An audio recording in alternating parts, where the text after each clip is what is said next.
Welcome back to the MOOC course on research writing.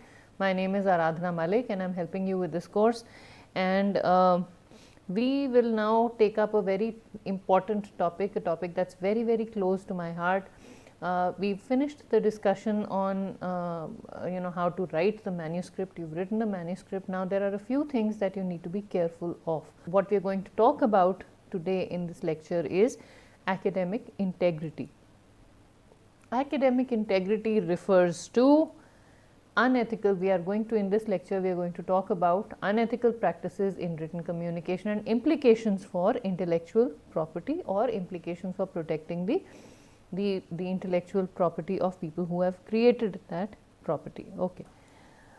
Some codes, we will start the discussion with codes and policies for research ethics. Now, when we are writing any document, we must remember a few things. We must be ethical in the way we present our information. We must be ethical in the way we do our research. So, some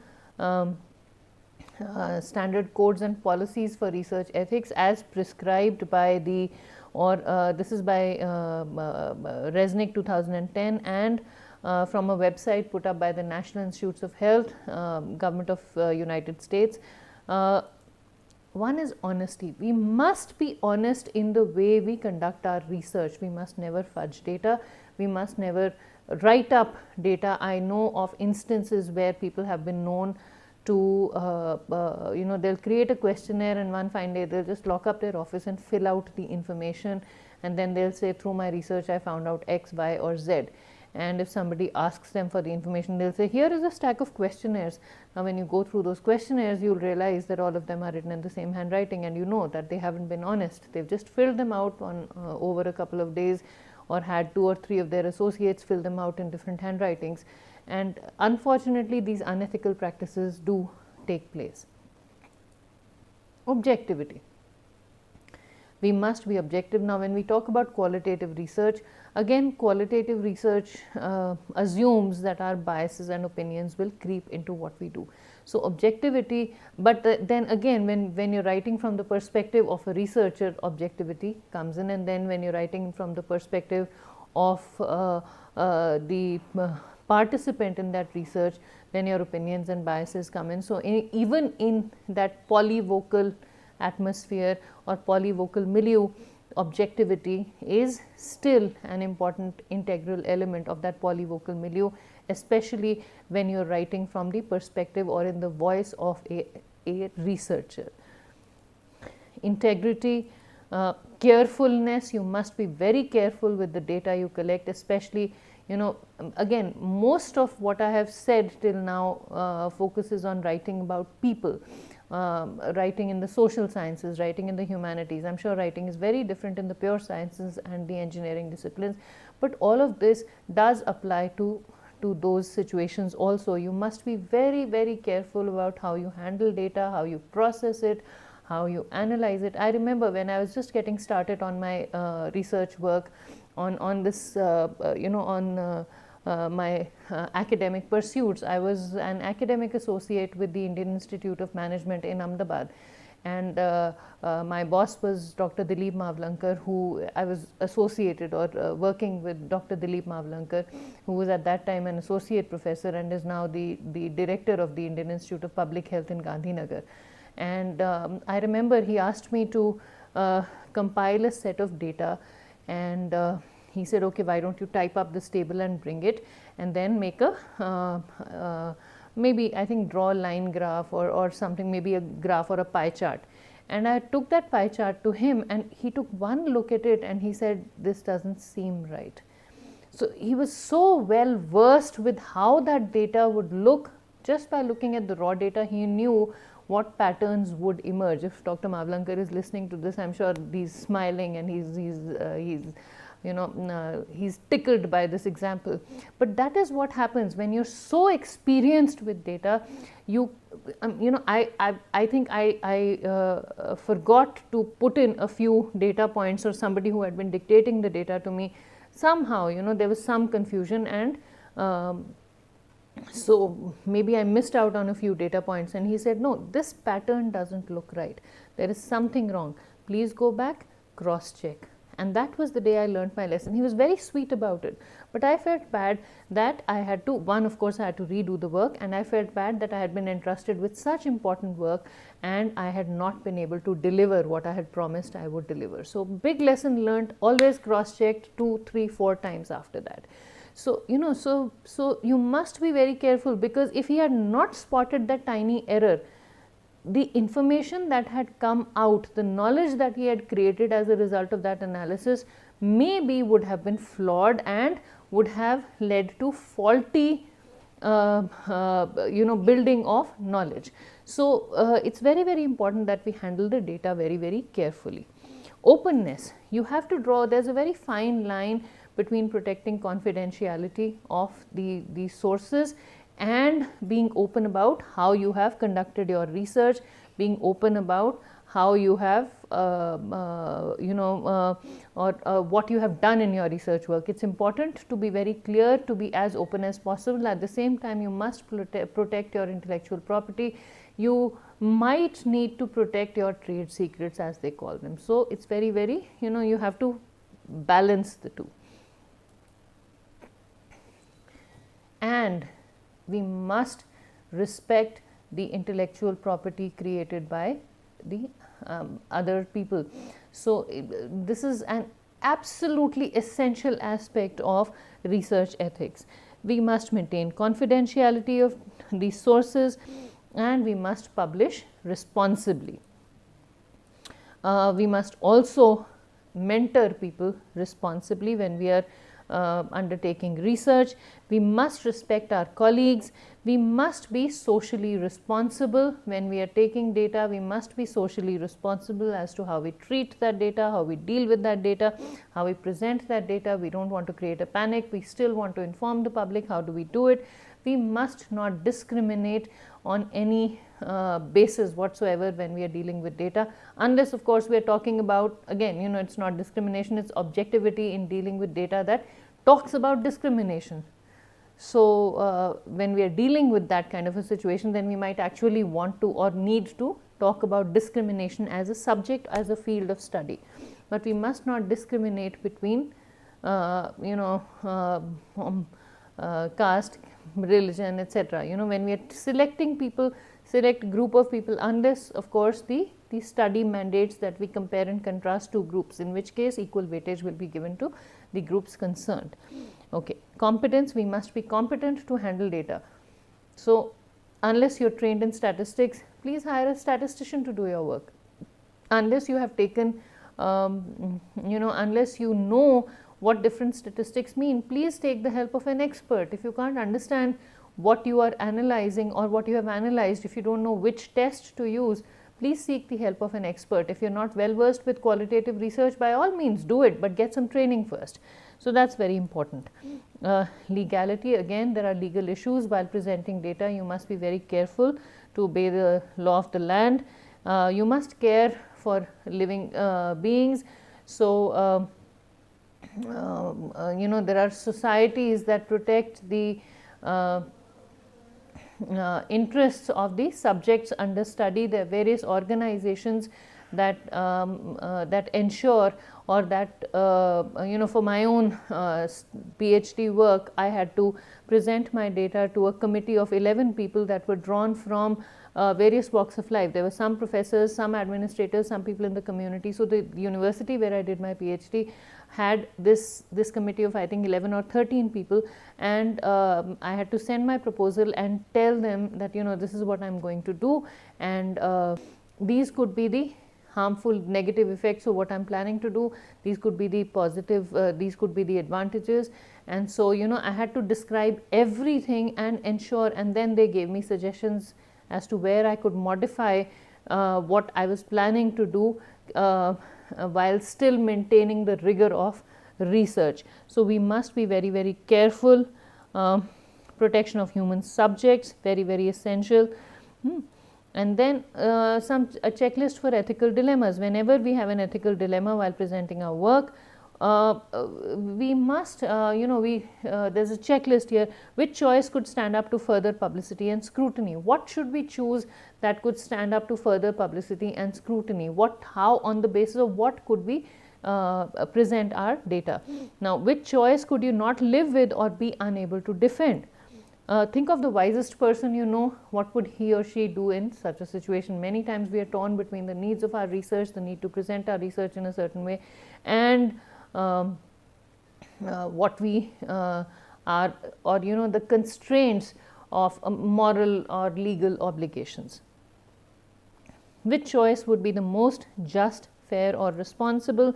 Which choice will probably have the best overall consequences? How do you select the method that is least harmful to all concerned and that still yields the best possible results? Now, these kinds of dilemmas come up when you're dealing with human subjects, when you're dealing with animals that are used for testing pharmaceuticals that are used for testing life-saving drugs. Where do you draw the line? Now, management of information, when we're talking about integrity. Now, we were till this point we were talking about research integrity. Now, we are talking about honesty in presenting our work. Words are very, very powerful. Therefore, it is important to use them truthfully, accurately and responsibly. Statements should be accurate both in terms of how information is managed and how it is credited. Ethical management of information requires both factual and accurate presentation. Individuals who alter results by reporting truthful but incomplete data that will skew the findings are mismanaging information. Ethical writing requires that with access to the same information and knowledge, others may reasonably reach the same conclusions as the writer. Now, what is academic misconduct? Plagiarism refers to, comes from two words. It comes from the word plagiarus, which means plundered, from plagium, which means kidnapping. Professor Wendy Sutherland Smith has been working on plagiarism, and she says that plagiarism is the kidnapping of another person's words. Now, plagiarism means to take another person's ideas and or manner of expressing them and to pass them off as one's own by failing to give appropriate acknowledgement. This includes material from any source, staff, students or the internet, published and unpublished works. Plagiarism is the act of taking, borrowing, stealing. Taking refers to borrowing, stealing, misappropriating, passing off an object. Object includes language or style of expression, work, computer images, choreography or graphics from a source which includes books, journals, web, published or unpublished document by an agent. The agent could be a student, person or academic, without adequate acknowledgement, with or without the intention to deceive. I hear this many times from my students, and I ask them, why did you copy? And they say, ma'am, we did not intend to copy, it just happened. So, that is, with or without the intention to deceive. If you take somebody else's words, if you take somebody else's creation, then it is called plagiarism. Various forms of plagiarism. Copying means using someone else's work and not acknowledging the person. Cheating refers to fabrication of data, procedures, etc. So, like I told you, you take a set of questionnaires, fill them out yourself, scribble somewhere, change your handwriting, fill them out and then write a paper based on that, and then you say that this is the outcome of my study. That is outright cheating, should not be done. Contract cheating, having someone else do your work for you, you have someone else, again, hiring an editor to do the job and acknowledging that editor does not count as cheating. However, having ghostwriters write your dissertation is absolutely contract cheating, not acceptable. Patch writing is copying from a source text and then deleting some words, altering grammatical structures or plugging in one-for-one synonym substitutes. Let's see what this is. Okay. An example of patch writing. Please read this and just pay attention to the highlighted text. I'll let you read and ingest this slide. I'll let you make sense of the slide before I start explaining it.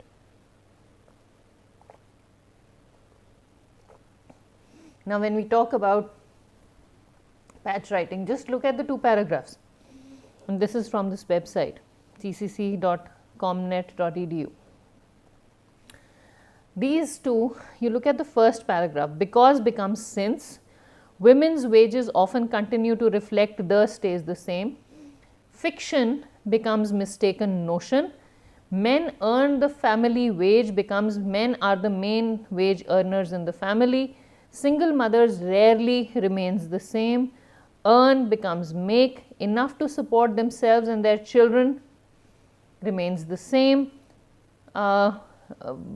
adequately becomes very well, and becomes also, because work is still based,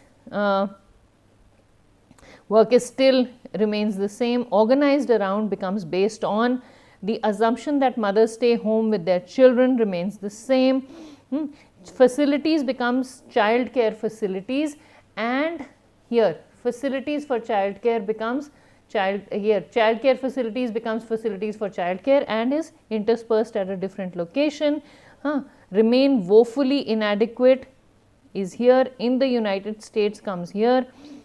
So, rearrangement and substitution of some words and phrases by others, and this part, even though few mothers can afford to do so, is completely removed. So, now this is a perfect example of patch writing. We do this and we say that we have done our own work.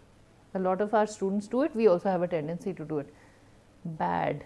Experienced writers can catch this, your credibility will take a hit. Please don't do it. Other forms of plagiarism: claiming originality regarding material copied directly from outside sources. In other words, deliberately failing to cite sources is plagiarism. Improperly documenting quoted, paraphrased or summarized source material. Extending the length of a bibliography to meet project requirements by including sources not used in your research or making them up altogether. Bad idea, very bad idea. What happens is, many times I have seen this, and I tell my students to be very careful. When you cite resources, many times we forget what we are citing. So, we use a source in our text and we forget to mention it at the end, and we keep looking for it and we do not find it. Occasionally what we will do is we will cite sources in the middle of the text, and after we take 6-8 months to finish the document, then we compile a list of references, and then we just take a totally different list. We say, okay, these are the articles I have, they must have appeared. So, we cut corners on that whole process. Bad idea. What you should do is, open two windows. Let me show you how. Here. So, you open two windows, okay, and have them side by side. You have your document on one and copy your references and put them on the second document. Okay, so, you have your document here and your references here, the bibliography, the detailed bibliography here, and you have the main document here. You go on highlighting whatever you do here, you keep on highlighting, see and highlight here also. If it finds a match here, then you highlight it here. If this finds a match here, then you highlight it here. So, you cross check these two sets of references, and whatever is left behind must be looked at. Make sure your in-text and end-of-text references match up before you submit the paper for review or to any official channel. Another thing that happens is, many times again this happens with unethical people or people who are in a rush. They run out of references, so they just make up journal names, they make up volume and issue numbers thinking that nobody will know. They will say, yes, I found this journal somewhere. So, they may not realize that such a journal exists, or they may just make up the name of a journal, make up the names of articles. I have seen some unethical people do that. It is very bad. It just leads the reader to a dead end and leaves them frustrated if they want to go to that journal and they want to find out where to get that information from. They do not know what to do, and that is again that is just lying and not right. Some common forms of contract cheating: purchasing an essay or a paper from a dealer on the internet, friends, hostels or anywhere else and calling it your own; borrowing another author's paper from a previous assignment and calling it your own; having someone else do your work for free or for hire. Agreeing to do someone else's work is equally wrong. If you have hired an editor, you may hire, I've known friends who English was a second or third or fourth language. They hired an editor and acknowledged the services of the editor in the acknowledgement section as a footnote. That is perfectly all right because you are not comfortable with the language, but as far as the critical thought that goes into it is concerned, you must do your own work. Now, I will share another example with you. Some years back, I came across a set of papers written by the same team of people. So, it is a team of 5 or 6 people, and they would go around, they would take the same paper, the same content, change the title of the article a little bit, tweak it a little bit, and keep shuffling the names of the authors. So, in one paper, one team member would become the first author, the second paper with the same content published in the same journal would have the name of another person as the author, and they would just keep changing it, or they would submit it to different lesser known places where it would not really, it would give them something to put on their resume, but it would not really be traceable, and they would go around shuffling the order of the people, and that was so wrong. You have a mega project, you split it up into tiny projects and all of you do a little bit of it, that is absolutely acceptable, but using the same content in 5 or 6 different fora is bad. Okay, so please don't do it. Other forms of academic misconduct: killing 2 birds with 1 stone, recycling an essay or paper written for one assignment by using it in another assignment requiring the same or similar material, not right. Receiving help from other authors on an assignment and turning it in under your own name as individual work, this is what I was talking about. Collectively researching and writing a paper with other authors and each turning in copies for different purposes, claiming it as individual work. Bad idea, please don't do it. Some causes of academic misconduct. Why do we resort to academic misconduct? Lack of proficiency in a language. We are not proficient, we are not comfortable using a particular language. So, we, in order to appear to be very knowledgeable, we resort to academic misconduct. Acknowledge the fact that you are not comfortable. Either get a hold on the language or find somebody who can help you and acknowledge the person's work, even if you paid that person to edit your paper. What difference does it make? I have a friend who has sent me papers several times for review and then very gracefully acknowledged my name, even though I tell him not to. I say this was just informal. He says, no, you read my paper, you helped me with my grammar and writing skills, so I will put your name. And very, in fine print, my name is mentioned at the bottom of his paper, saying that we thank Dr. Aradhana Malik for her inputs on the structure of the paper, and that is, that is the way it should be done. That is the way it is done in senior journals. Perception that big words and complicated flowery language will leave a good impression about the author. Bad idea. Research writing has to be very direct, very to the point. You have limited space and too much. If you've really done your work well, you will have too much to say. So, big words don't really help, they only numb the senses of the reader, and occasionally if you don't use the big words properly, then you will get into trouble, your credibility will suffer. Please don't do it. Lack of expertise in the area, lack of expertise in the discipline.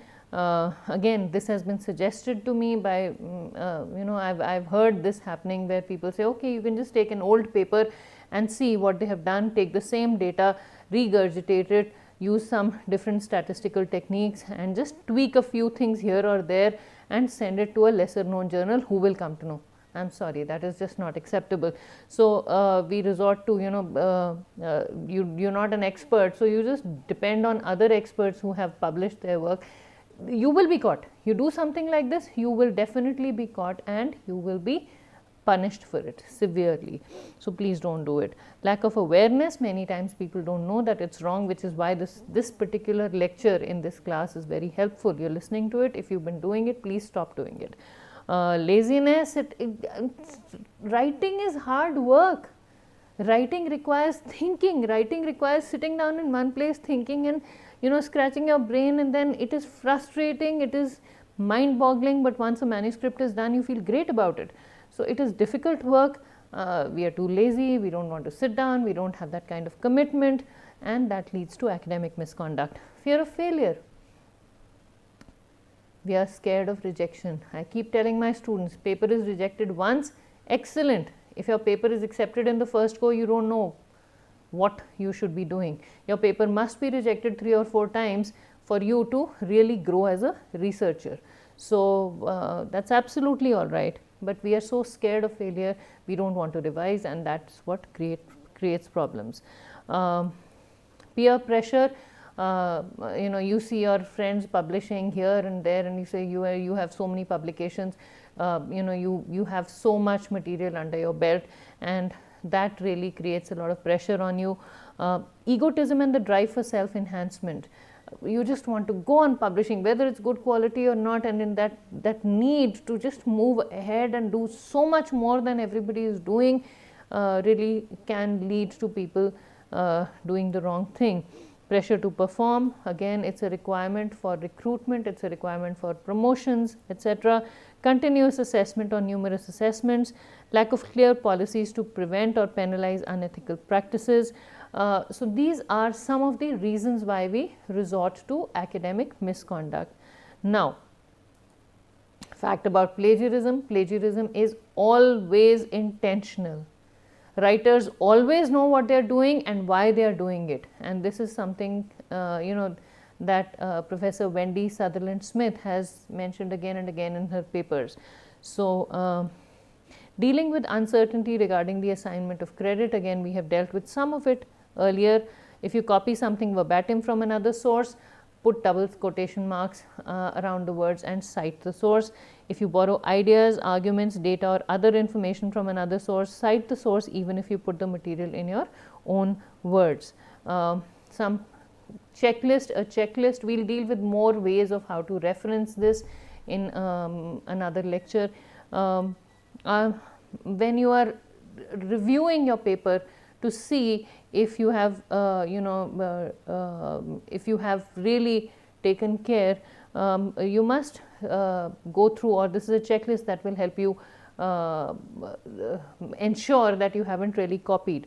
So, ask yourself, are all quotations surrounded by quotation marks? Are single and double quotation marks properly used in quotations within quotations? Are ellipses and brackets included in quotations where words have been deleted? We will talk about this in a later class. Are any quotations, paraphrases or summaries attributed to the wrong author? Are any missing an attribution completely? Are your paraphrases worded significantly different than the original? Have you patch written something? Are your summaries written in your own voice? Are all your source citations included in your bibliography or sources cited page? Are the titles, page numbers and dates in your documentation correct? Now, so you must ask yourself all these questions. Now, consequences of academic misconduct. If you resort to these unethical practices, what can happen to you? I am going to really scare you at this point. Your credibility goes for a toss. Your credibility takes a hit. People don't want to believe you. Your reputation takes a hit. There are professional implications. You are caught doing something unethical, you can really suffer. You may be demoted, you may be removed from your job, you may lose your job, you may lose a project, etc. There could be legal implications. If you have stolen somebody else's intellectual property, somebody else has done the work, you don't give them credit. What is intellectual property? Intellectual property is the creation of somebody else's work. Somebody does the work and you say, no, I have done this work, so you don't give credit. It's like stealing a pen or a pencil. It belongs to someone else. Somebody has created that knowledge and you say, it is my knowledge. So you claim it as your own. And there can be legal implications. There could be copyright issues, there could be patent issues, and so that can really have long ranging complications. Cost to funding agencies. You lie, you fabricate, you cheat on your data, on the ways you analyze. People who are funding your research will not know what has been what is the result of that cheating and what is really authentic information. They try to use the information you have generated and it leads nowhere. Imagine a space program or a medical device manufacturing company, things go wrong, the medicine doesn't behave the way it is supposed to behave if you are not doing your work properly, and it can have very serious implications, or maybe structural problems. So you say that the building will, based on your research, you say this beam made of this particular material or this composition of materials will take the load of so many bricks, and all that is calculated, and the building is built, and people are living in the building, and the building falls down, and then as things are traced back, you realize that the actual research was fabricated. It was the information that was used was based on fabricated data. People develop a medicine based on research, come up with a chemical. You don't declare the negative effects or the harmful effects of that medicine. People consume it, they start falling sick, and eventually it comes back to haunt you. So people who have funded that research also, that research really falls flat on its face, and the companies that have funded it suffer. Cost to academia. Of course, new knowledge cannot be created, or if it's created, that whole body of knowledge collapses. Future knowledge creation, professional careers of future scholars, people who have started doing their PhDs, they use that information, and they go on to get their PhDs. They use your work as the basis for their work, and then when truth is discovered, everything falls and their careers also suffer. So this can have long range implications. Now how do you, and of course the cost to society. Of course, if your work is used in the society, then the society can also suffer. How do you avoid academic misconduct? Do your own work. Please do your own work. The only way you will improve is through practice. Please do your own work. Do not cheat. Do not look into other people's papers. Do not take material from others. Just do your own work, and eventually it will pay off. Get into the habit of acknowledging the original author every time. We will talk more about it in the next lecture, but you must do this. Establish your own voice, establish your own perspective, establish your own genre, establish your own way of writing. Do your research very, very carefully.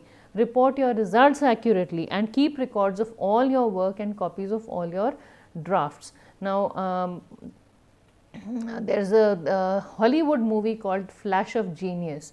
If you have a chance, please watch it. I normally have my research students watch that movie. It really highlights the importance of keeping records of how you have done the work.